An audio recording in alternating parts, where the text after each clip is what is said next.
오늘도 필립의 사연방에 들러주신 구독자 여러분, 안녕하세요. 그럼 사연 시작해 볼게요. 저는 지극히 평범한 집안에서 나고 자랐습니다. 아빠는 중소기업에서 기계를 만지는 엔지니어로 일하셨고, 엄마는 전업주부셨어요. 엄마는 살림구단이라는 말이 어울리는 살림고수에 어지간한 음식을 다 할 줄 아셨고, 끝내주도록 맛있게 만드는 분이셨습니다. 저는 어릴 적부터 엄마의 영향을 받으며 자라서 살림과 음식을 꽤나 잘했어요. 덧붙여 말하자면 학교 공부보다 요리하는 걸 더 좋아해서 하교하고 집으로 돌아오면 가방을 던지고 주방으로 들어갈 정도였습니다. 그래서 대학도 호텔 조리학과에 진학했고 좋아하는 음식을 배우고 졸업을 했어요. 첫 직장은 학과의 이름대로 호텔에 취직해서 많은 음식을 조리하는 요리사로 취업했답니다. 호텔 일은 굉장히 힘들었어요. 대량으로 음식을 해야 했기 때문에 출근부터 퇴근까지 주방에서 나올 시간이 없을 정도였죠. 30대 초반까지 호텔과 집을 오가며 지냈고 휴일에는 집에서 잠만 자면서 지냈어요. 몸이 고되고 힘들다 보니 여행이나 취미 생활을 많이 즐기지 못한 것 같아요. 그런 저의 모습을 본 부모님은 일도 좋지만 나이에 맞게 연애와 결혼도 해야 하는 게 아니냐며 잔소리를 하셨습니다. 이제라도 좀 더 여유로운 곳으로 이직하고 남들처럼 결혼도 하고 아이도 낳고 잘 살았으면 좋겠다고 하셨죠. 부모님의 말씀이 크게 와닿기도 했고 저도 친구들처럼 연애하고 싶은 마음이 있어 대형 식당의 주방 직원으로 이직했답니다. 제가 요리도 잘하고 속도도 빠르니 식당에서 금세 인정받았고 월급도 3개월마다 올라서 머지않아 호텔에서 일했던 만큼 받게 되었어요.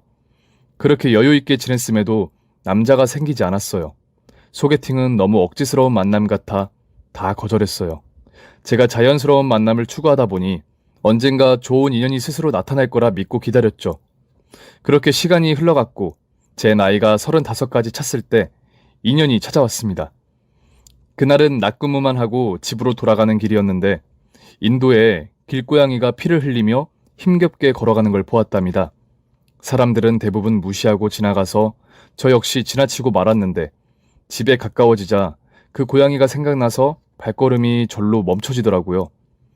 그래서 다시 걸어왔던 길을 돌아가 아픈 고양이를 찾았고 양손으로 안고 가까운 동물병원이 있는지 찾아보았습니다. 그런데 100m를 넘게 걸어도 동물병원이 나오지 않았어요. 아픈 고양이가 끙끙 앓는 소리를 내자 마음이 다급해지더군요. 그래서 급한 대로 눈앞에 보인 애견샵으로 들어갔답니다. 저기요, 여기 고양이가 다쳐서 그러는데 봐주실 수 있나요? 손님, 여긴 동물병원이 아니라 애견샵입니다. 그건 나도 아는데 동물병원이 어디 있는지 몰라서 급하게 도움을 청하는 거예요. 고양이를 봐주실 수 없어요? 원래 이런 데서 일하는 사람들은 잘 알지 않나요? 죄송합니다. 제가 할 수 있는 게 아무것도 없네요. 그런데 제가 아는 동물병원이 근처에 있으니 같이 가시죠. 제가 고양이를 안겠습니다. 이윽고 애견샵 사장님이 제가 안고 있던 고양이를 대신 안고 달리기 시작했고 저는 그 뒤를 따라 뛰었습니다. 잠시 후 골목 안에 있는 작은 동물병원에 도착해 고양이를 치료할 수 있게 되었어요. 저는 식은땀을 닦고 지갑을 열었습니다. 크게 다치지 않아 다행이네요. 치료비 얼마죠? 아닙니다. 제가 낼게요. 고양이가 운명적으로 제 애견샵에 들어온 것 같은 느낌이었거든요. 네? 네, 그러세요. 그런데 이 동네 사시는 분이세요? 우리 동네에 이렇게 마음이 예쁜 분은 처음 보는 것 같아요. 아니에요. 저도 그냥 무시하고 지나갔다가 마음이 찔려서 다시 돌아간 거예요. 어쨌든 이제 고양이를 놔주고 그만 돌아가 보도록 하죠. 저기 잠시만요. 우리 이렇게 만난 것도 인연인데 연락처라도 교환하면 안 될까요? 인연이라는 말에 저도 모르게 가슴이 콩닥거렸고 애견샵 사장님이 멋있게 보였습니다. 생각해보니 고양이를 안고 뛰던 뒷모습이 제가 본 남자 중에 가장 멋있다고 느껴졌답니다. 그래서 저는 바로 연락처를 주고 집으로 돌아갔어요. 그 남자는 다음날 식사를 같이 하고 싶다고 연락했고 저도 같은 마음이어서 퇴근하고 데이트를 하게 되었답니다. 그 인연으로 그와 저는 연인이 되었어요. 대화를 나누다 보니 이렇게 따뜻하고 좋은 사람이 있을까 싶더라고요. 그리고 알콩달콩 연애를 하다 보니 삶의 질이 달라졌습니다. 일도 더 흥겹게 하게 된 데다 성격도 더 온순해진 것 같았죠. 그리고 하루는 그의 집에 놀러 가서 여러 가지 음식을 해줬는데 엄청 좋아했습니다. 저기요, 이거 진짜 맛있다. 여태껏 사 먹던 것들과는 비교가 안 돼. 와, 자기는 진짜 요리사구나. 내가 여자친구 하나는 기똥차게 잘 얻은 것 같아. 에이, 왜 그래? 오늘은 한 손만 써서 만든 거야. 다음에는 양손을 써서 호텔 뷔페 뺨치는 참맛을 보여줄게. 그렇게 그는 제 요리 솜씨에 흠뻑 빠져서 전보다 더 좋아해줬네요. 그런 달달한 연애를 2년 동안 하게 되자 어느새 제 나이는 30대 후반에 들어섰고 남편도 40살이 되었답니다. 저희 부모님은 빨리 결혼을 서두르라고 하셨는데 남편의 어머니는 제가 마음에 들지 않으셨는지 한 번도 결혼이라는 단어를 꺼내지 않았어요. 그래도 남자친구는 저와 결혼하고 싶다고 청혼했고 저는 이를 받아들였네요. 시어머니가 아주 조금 불편한 기색이 있긴 했지만 결혼하는 데에는 큰 문제가 없었습니다. 남편이 말하길 시어머니가 원래 까칠하고 잘 웃지 않으시는 분이라서 제가 마음에 들지 않는 게 아니라고 해명해 주어서 별다른 걱정 없이 결혼 생활을 시작하게 되었죠. 남편은 늘 그렇듯이 성실하게 애견샵을 운영해서 매출은 날이 갈수록 오르고 있었답니다. 그래서 그이는 저에게 일을 쉬어보는 게 어떻겠냐고 제안했습니다. 며칠 고민을 앓긴 했지만 제 식당을 가지지 않는 이상 제자리일 것 같았고 남편과 많은 시간을 보내면 좋을 것 같아 다니던 식당을 그만두었어요. 그래서 집에서 살림과 내조를 하고 틈나면 애견샵에 들러 일을 도왔답니다. 그런데 남편에 대해 몰랐던 사실을 하나 알게 되었어요. 그의 애견샵에 들러서 정리를 도와주고 있는데 손님이 데리고 온 강아지를 보고 뒷걸음질을 치더라고요. 맹견이나 무섭게 생긴 강아지도 아니고 귀여운 치와와였는데 말이죠. 저는 그 손님과 강아지가 나가자마자 남편에게 물었어요. 저기요, 왜 강아지를 피한 거야? 한번 쓰다듬어 주지 않고. 나 사실 동물 싫어해. 털 달린 강아지, 고양이 같은 애들은 건들기도 싫다고. 그게 무슨 소리야? 자기 나랑 처음 만난 날 고양이를 안고 뛰었잖아. 그때는 자기한테 잘 보이려고 억지로 참았지. 이제 와서 하는 말인데 그때 너무 힘들었어. 뭐야? 그럼 강아지를 만지지도 못하는데 애견샵을 운영하는 거였어? 세상에. 맞아. 사실 강아지라면 질색이야. 내가 이 사업을 시작하게 된 건 수요가 많아서였어. 사람이 좋아하는 일만 하고 살진 않는다고 생각하고 시작했지. 저는 충격적이었어요. 2년 넘게 남편이 강아지나 고양이를 좋아하는 줄 알았는데 전혀 아니었답니다. 생각해보니 연애할 때 길 가는 강아지를 만져준 적이 없는 것 같더라고요. 저에게 잘 보이려고 애써 좋은 척만 했답니다. 한편으로는 남편의 비밀이 귀엽고 예쁘게 느껴졌어요. 저를 얼마나 좋아하면 그랬을까 싶었죠. 그이는 그때 그 순정으로 계속 저를 사랑하고 보듬어주고 아껴주었습니다. 그런 문제없는 신혼생활이면 아주 좋겠지만 하나의 문제가 있었어요. 며느리라면 누구나 공감할 시어머니였죠. 시어머니는 저희 신혼집과 5분 거리에 살고 계셔서 매일같이 저희 집에 건너오셨습니다. 애미야, 네 서방은 마른 반찬 안 먹는다. 냉장고 안에 있는 이 멸치랑 진미채들 다 채워라. 아, 어머님, 그건 제가 좋아하는 반찬이에요. 지금 보시는 칸에 제가 좋아하는 반찬들이고 그 위에 칸이 오빠가 좋아하는 반찬들이에요. 뭐야? 지금 네 반찬과 내 아들 반찬을 나눠 놓은 거야? 아니, 부부가 같이 살면 입맛을 맞춰가야지. 이렇게 따로따로 분리해놓는 게 어딨어? 당장 정리해. 오늘부터 집에서 놀고 먹는 네가 내 아들 입맛을 맞추도록 해라. 어머님, 사람마다 좋아하는 게 다른데 어떻게 그래요? 그냥 제가 알아서 할 테니까 그냥 두세요. 이게 어디 심이 말을 귓등으로 들어? 치우라고 하면 치울 것이지 따박따박 말대담이나 하고 있느냐? 그리고 내 아들이 벌어오는 돈으로 반찬값이 나가는 거잖아. 괜한 사치 부리지 말고 내 말 들어 먹어라. 저는 왜 혼이 나야 하는지 몰랐지만 시어머니의 명령에 일단 따르기로 했답니다.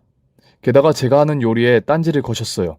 조미료가 조금이라도 음식에 들어가면 당신은 아들을 그렇게 먹이지 않고 천연재료만 쓰셨다며 지적하셨고 그이의 옷도 세탁소에 일일이 드라이클리닝을 맡겼다며 저에게 그렇게 옷 관리를 하라고 시키셨어요.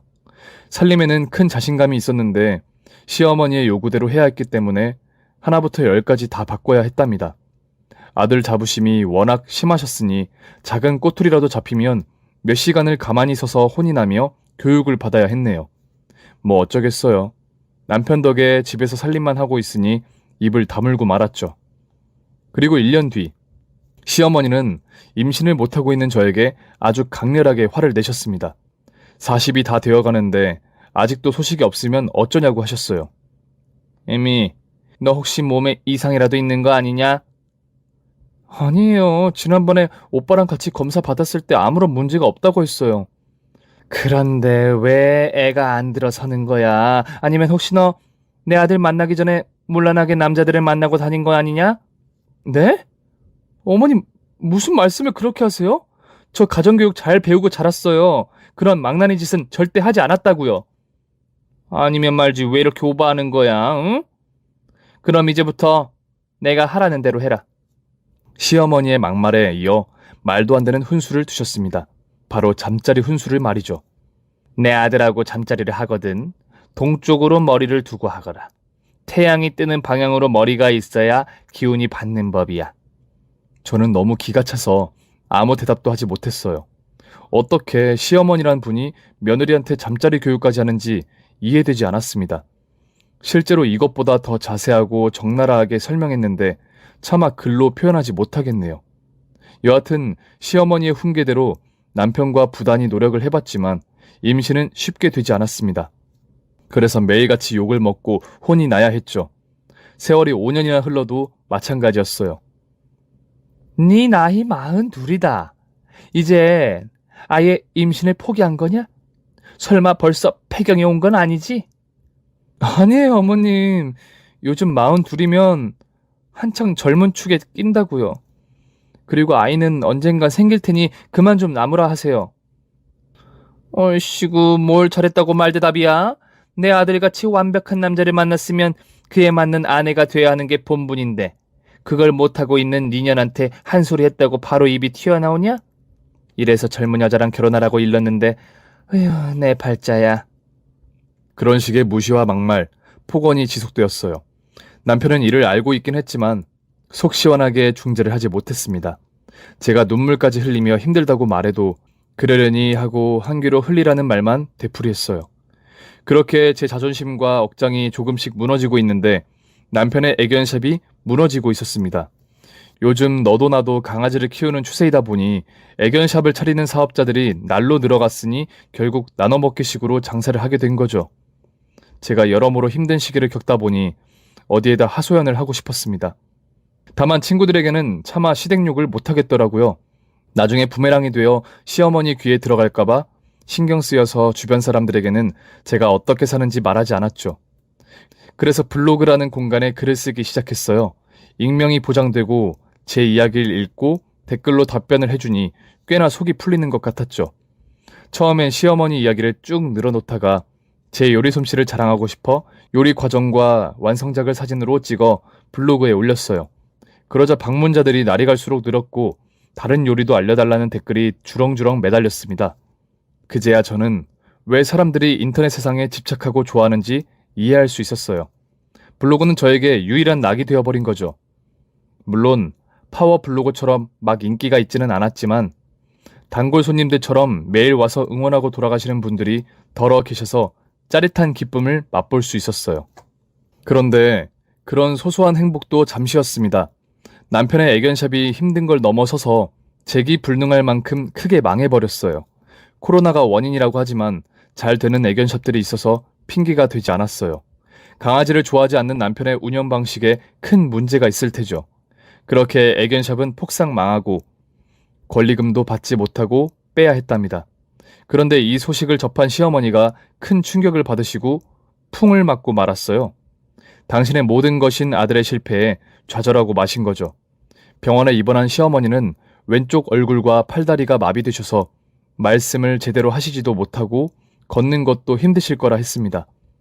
제가 원망도 하고 미워도 한 분이지만 그렇게 쓰러진 모습을 보니 가슴이 저릿했습니다. 시어머니는 저와 남편에게 무슨 말을 하셨는데 알아들을 수 없을 만큼 발음이 부정확했어요. 남편과 시어머니가 그렇게 무너지니 제가 뭘 어떻게 해야 할지 모르겠더라고요. 걱정이 태산인 가운데 남편의 사업이 망하고 많은 부채가 남겨져 신혼집이 경매로 넘어갔습니다. 그래서 제가 가지고 있는 돈으로 방 2칸짜리 월세방을 들어가게 되었고 시어머니와 함께 지내기 시작했죠. 거동이 불편한 시어머니는 꼼짝도 못하시고 누워 계셨고 남편은 사업이 망해 스트레스가 심하다며 돈 벌 궁리를 하지 않고 신세 한탄만 하며 술에 빠지고 말았답니다.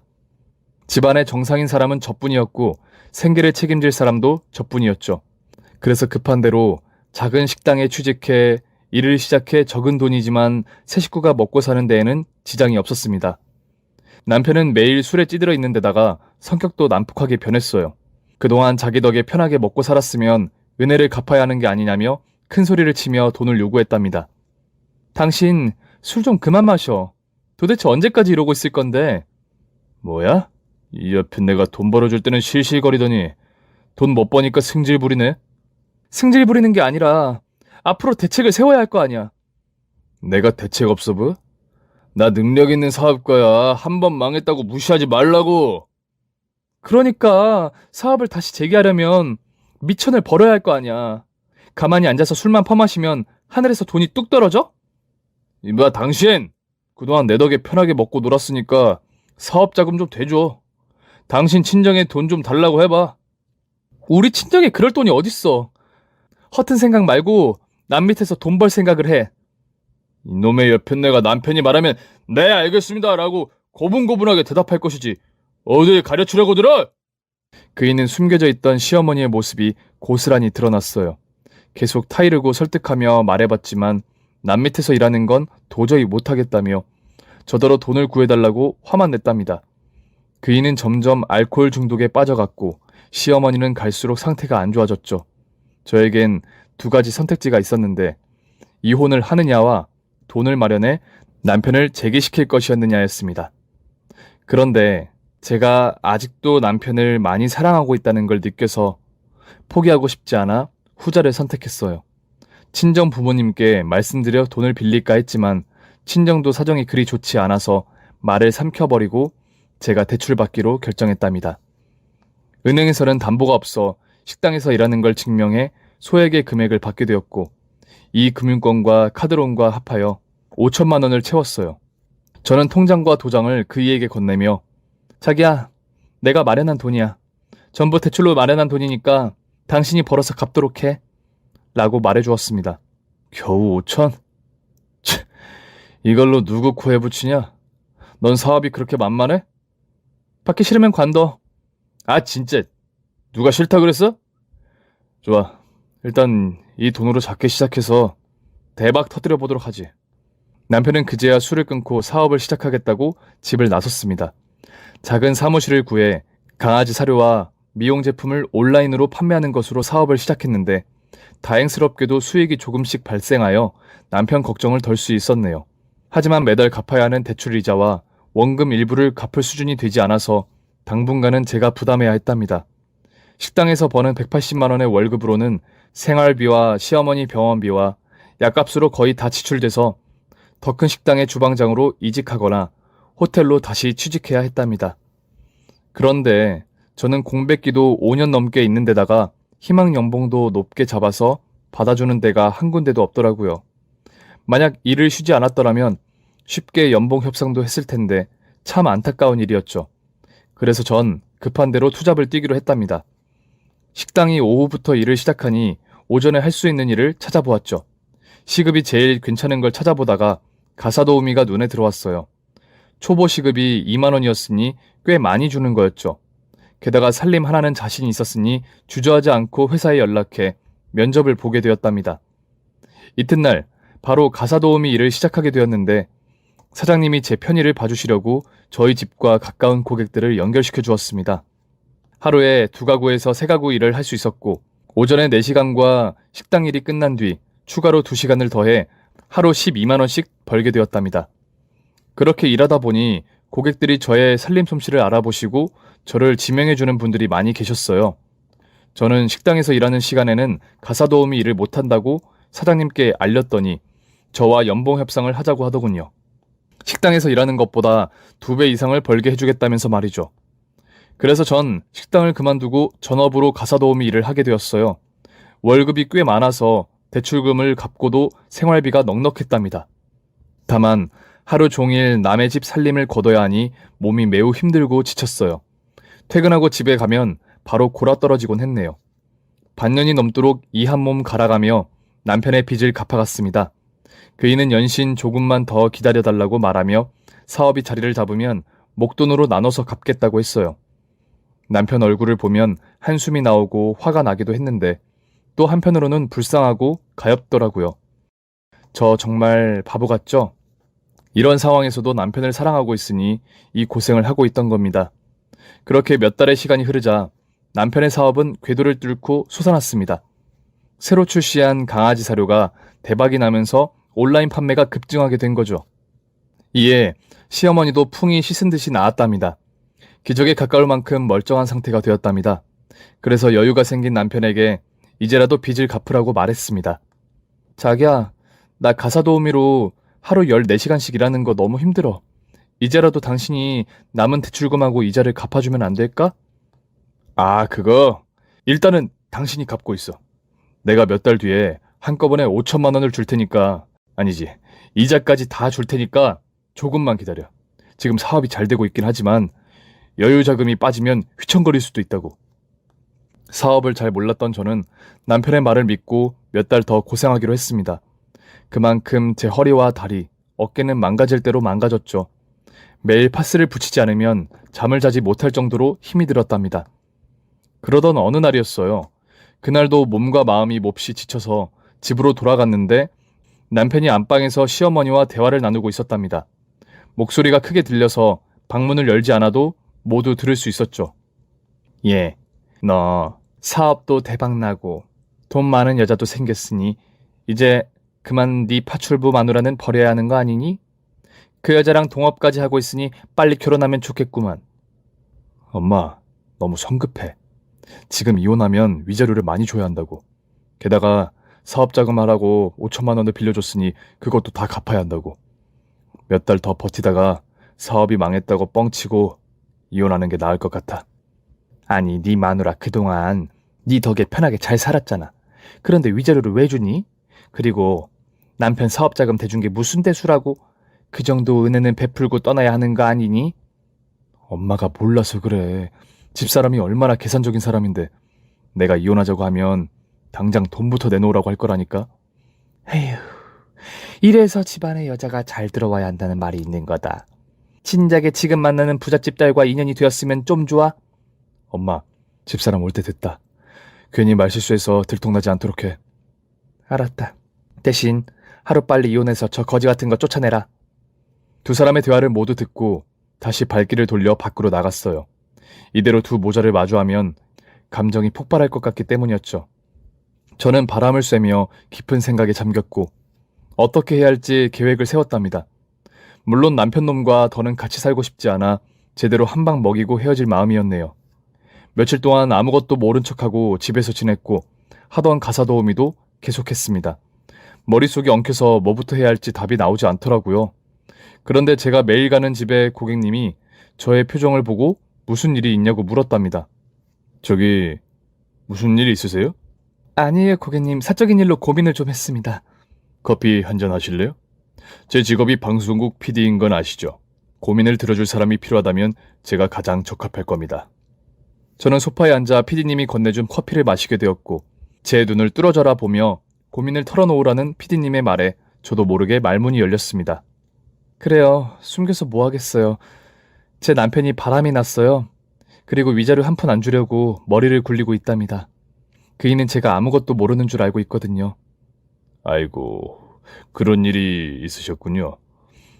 그런데 전 이해가 안 되네요. 이렇게 예쁘고 살림도 잘하는 아내를 두고 바람을 피우다니. 저라면 업고 다닐 겁니다. 예쁘긴 어디가 예뻐요. 나이 들어서 얼굴이 축 처진 게 한눈에 보이는데. 아유, 전혀 그렇지 않아요. 제 눈에는 김희주 도우미님은 아주 예쁜 사람입니다. 어쨌든 지금 이혼할 계획이시죠? 그렇다면 제가 좀 도와드릴까요? 피디님이요? 어떻게요? 그러자 피디님은 시사 프로그램을 하며 몰래 촬영하는 데에는 선수라며 남편의 외도 증거를 고화질로 촬영해 증거로 주겠다고 하셨어요. 뿐만 아니라 자기 동창 중에 이혼 전문 변호사가 있다며 소개시켜준다고 하더군요. 여태껏 고민만 하고 있었는데 PD님이 완벽한 해결책을 제시해주니 숨통이 트였습니다. 그래서 전 염치 없지만 도움을 받겠다고 대답했습니다. 그리고 며칠 뒤 PD님이 남편과 상간녀의 불륜 영상을 1시간 분량으로 찍어 오셨어요. 모텔에 입장하고 나오는 것과 사무실에서 그 짓 하는 걸 반대편의 건물에서 몰래 찍은 것까지 아주 다양하게 증거를 찍어 주셨더라고요. 이어서 PD님의 친구인 변호사를 만나 이혼 소장을 작성하며 모든 준비를 마쳤습니다. 집으로 돌아가는 길에 최후의 만찬을 차려줄 생각으로 장을 많이 보고 들어갔습니다. 저는 마지막이라 그런지 기분이 묘하게 좋았어요. 어머님, 자기야, 제가 오늘은 낙지 전골 해줄게요. 두 사람 모두 몸보신이 필요할 것 같아서 오늘 솜씨 좀 발휘해볼게요. 에미, 네가 웬일이냐? 돈 아낀다고 매번 풀떼기만 차려주더니. 여하튼 맛있게 준비해봐라. 오늘 무슨 날이야? 보너스라도 받았어? 나야 낙지라면 사족을 못 쓰니 베리베리 땡큐. 조금만 기다리고 있어. 준비되면 부를 테니까. 그렇게 주방으로 들어가 재료를 손질하고 양념장을 준비했습니다. 그리고 낙지는 온전한 상태로 두고 두 모자를 불렀습니다. 뭐야? 낙지는 왜 안 넣었어? 요즘은 낙지도 샤브샤브처럼 먹나? 그러게. 왜 손질을 안 한 거니? 먹물이 그대로 들어있잖아. 너 살림한 지 몇 년인데 아직도 이런 것도 제대로 못하니? 이거 쓸 데가 있어서 손질을 안 했어요. 어머님도 참 아직도 아마추어시네. 뭐야? 네가 지금 나를 나무라는 거냐? 도대체가 어디 너는 나이를 콧구멍으로 쳐먹었냐? 어디까지 내가 가르쳐야 해? 응? 이리 내. 내가 손질할 테니까. 그 순간 저는 낙지 한 마리를 시어머니 얼굴에 던졌습니다. 채찍 소리를 내며 달라붙은 낙지는 떨어질 생각이 없었답니다. 이어서 남편 면상에 한 마리를 던졌어요. 두 사람은 낙지를 떼어내려고 부단히 애를 쓰며 욕을 뱉었습니다. 너 이게 뭐하는 짓이야? 응? 감히 시어머니 서방 얼굴에 낙지를 던져? 당신 오늘 왜 이래? 장난이 너무 심한 거 아니야? 저는 대답하지 않고 제 손에 쥐어진 낙지의 머리를 잡고 먹물을 물총처럼 쏴버렸어요. 이윽고 두 모자의 얼굴은 새까맣게 물들었고 비명을 질러댔습니다. 이것들아, 맛이 어떠냐? 이게 바로 내가 준비한 만찬이야. 당신이 바람난 건 이미 잘 알고 있어. 그리고 시애민형과 짜고 물푼으로 나를 내쫓을 계획을 해? 너희들이 나를 얼마나 우습게 봤길래 위자료 한 푼 안 주고 내쫓겠다는 거야? 저기, 그게 무슨 소리야? 일단 이 낙지부터 떼어줘봐. 그리고 대화하자고. 바람을 피웠다니 그게 무슨 말이니? 우리가 널 한 푼도 안 주고 내쫓는다는 건 또 무슨 말이고? 이미 다 알고 있어, 이 잡것들아. 그래서 내가 다 준비했어. 곧 이혼 소장이 날라올 거니까 잘 받고 법정에서 보자고. 그렇게 말하고 양념장을 두 년놈에게 쫙 부려버렸습니다. 이제야 낙지 전골이 완성되었네. 면상에 있는 거 잘 떼어서 처먹어라. 조롱의 말을 남기고 돌아서자 두 모자가 뭐라 짓거리는데 맛있게 씹어버리고 그 집에서 나와버렸습니다. 그리고 저는 PD님이 마련해준 오피스텔에서 한 달간 지내기로 했어요. 저에게 많은 걸 베풀어 주셔서 너무 죄송하긴 했는데 당장 오갈 데가 없으니 선의를 받게 되었죠. 몇 주 뒤 법정에 서서 정당한 위자료를 선고받았어요. 제가 해준 5천만 원은 기본이었고 불륜으로 인한 정신적 피해 보상금까지 두둑이 받을 수 있게 되었죠. 덕분에 남편은 그동안 사업해서 번 돈을 모조리 저에게 넘겨야만 했답니다. 그렇게 쾌재를 부르며 이혼에 성공한 저는 가사 도우미를 그만두고 새 출발을 하기로 했어요. 그런데 저를 도와준 PD님이 저의 새 출발을 도와주겠다며 뭔가를 제안했습니다. 이주씨, 예전에 블로그 하셨었죠? 어머, 그걸 어떻게 하셨어요? 지난번에 제 컴퓨터 기록을 보니 희주씨가 방문한 사이트를 들어가 봤거든요. 거기서 요리하는 손을 보자마자 희주씨라는 걸 단박에 알았죠. 부끄럽네요. 그냥 취미로 가끔씩 올리고 있는 거예요. 그 취미를 이제 특기와 직업으로 바꿔보시지 않을래요? 제가 도와드릴게요. PD님이 제안한 건 요리 유튜브를 해보자는 것이었습니다. 촬영과 편집은 다 알아서 해줄 테니까 저에게 주인공이 되어보라고 하더군요.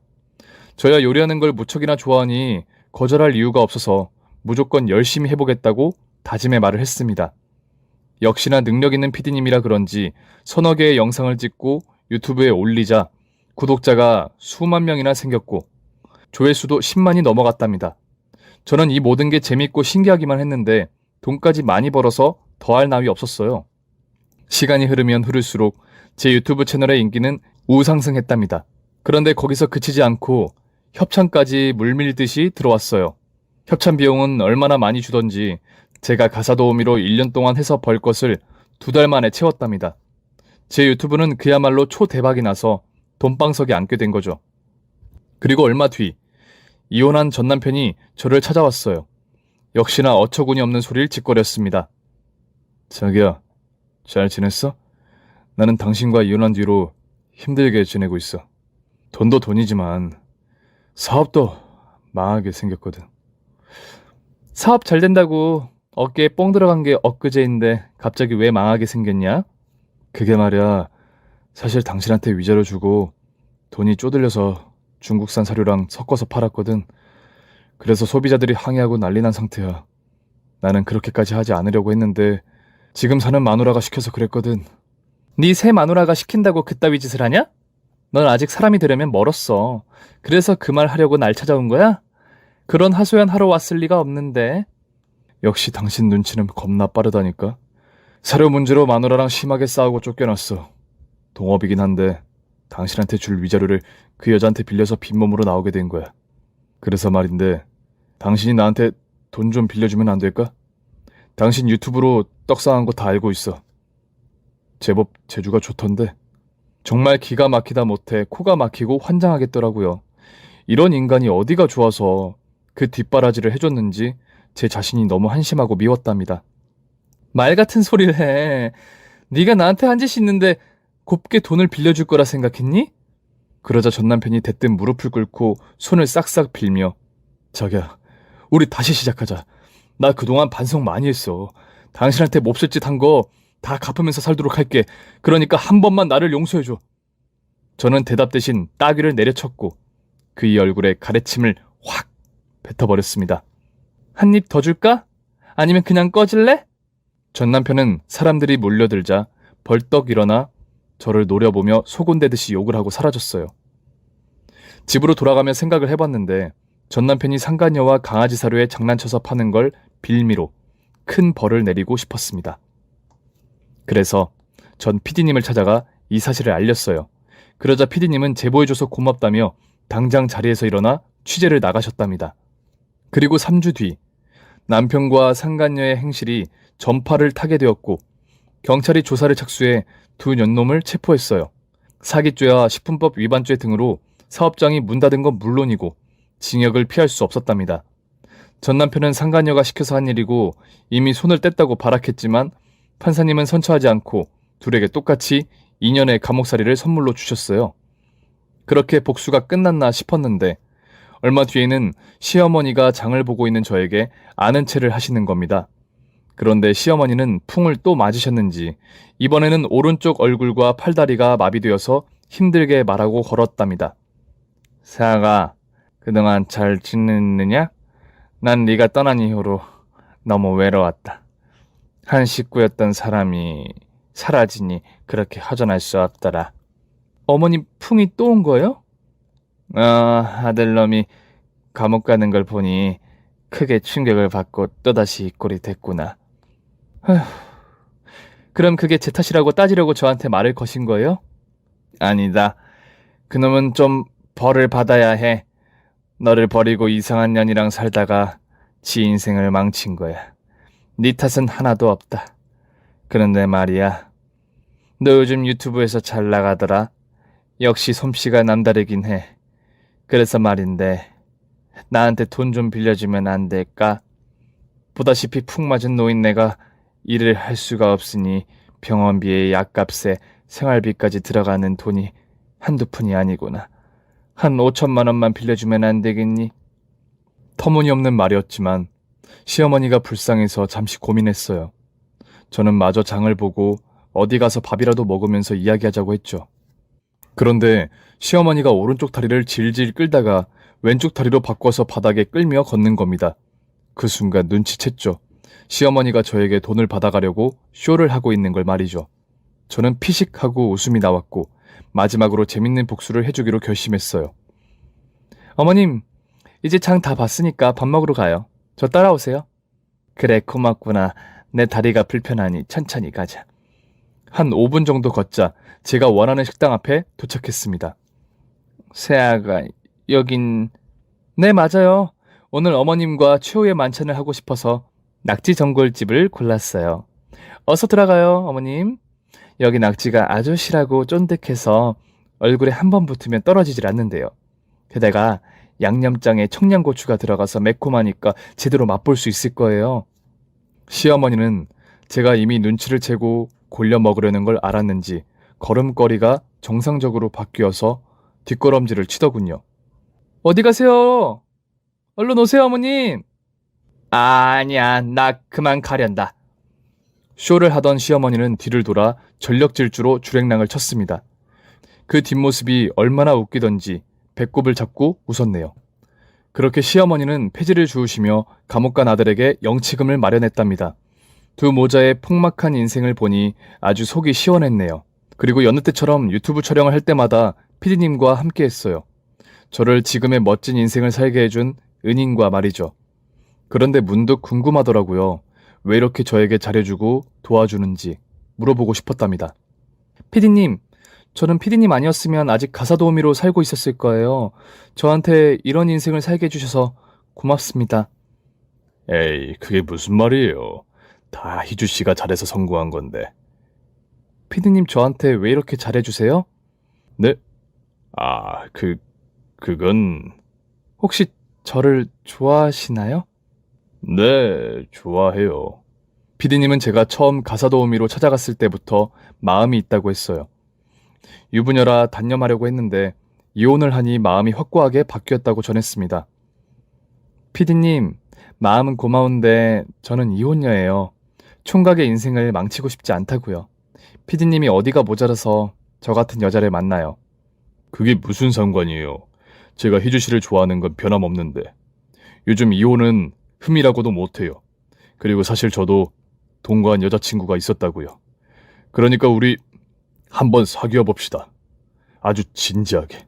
난감하고 당황스러웠지만 저도 피디님을 좋아하고 있어 마음 가는 대로 하기로 결심했습니다. 좋아요. 만나봅시다.